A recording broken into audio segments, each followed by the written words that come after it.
whether I liked it or not. I think up until the age of about 16, I found it really, really boring, and I was pretty much just forced to go. I had a pretty unhappy time as a teenager. I had really, really low self-esteem. I was bullied a lot. I ended up self-harming, and it got really, really bad. But when I was 16, things started to change. I mean, between 16 and 19 were some pretty big years in my life. When I was 16, I started going out with my first sort of serious boyfriend, and at the same sort of time, I started doing the youth work at my church. And my youth worker and his wife both were these amazing people, and I started to think there was something different about these Christian people that I knew, and I sort of had always been around Christians, but I thought, no, there's something different. They're happier than most people I know, and you know, what have they got that I haven't? But for the next few years, I kind of ignored it. I sort of tried to get involved, but I couldn't really do it. And I spent those 2 years sort of being your average teenager, so getting out, going out, getting drunk, doing stupid things. And when I hit 18, or actually just a month before, I actually hit sort of probably the worst time of my life. My stepsister has cystic fibrosis, and she passed away about a month before my birthday. And then just a month after my birthday, me and that boyfriend that I had, so that was over 2.5 years, we broke up because we were going to university. So I was pretty torn apart, and I can't say I actually knew God at this point.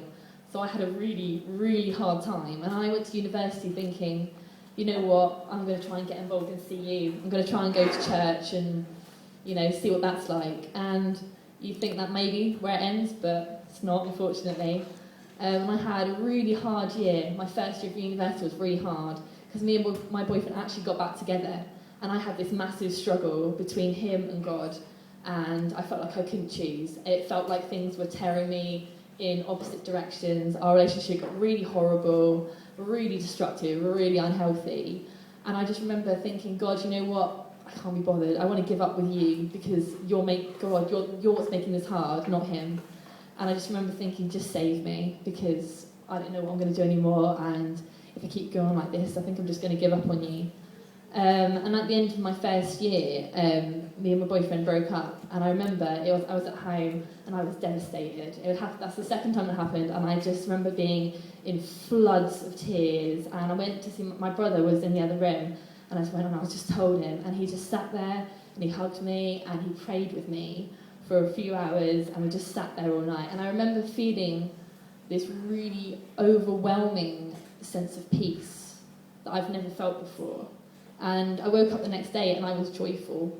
So I just had a really horrible breakup and I was joyful. I was walking around really happy, and all my friends were like, Harriet, you okay? Just broken up with your boyfriend. And I was just like, yeah, I'm actually okay. I'm actually really happy. I'm actually really joyful. And actually, that's the first time I realised that was God. That was nothing. It could have been anything else. It was supernatural. And over that summer, I just found myself just giving my life to God. Just that complete surrender of, you know what, I can't do this by myself, but you can.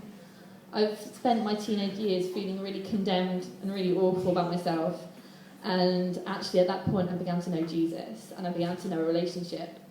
I began to know that I was forgiven and loved, and that just changed my life. I'm not the same person that I was then. This isn't actually that long ago, and I've only really been sort of like this for about a year and a half. So yeah, that's about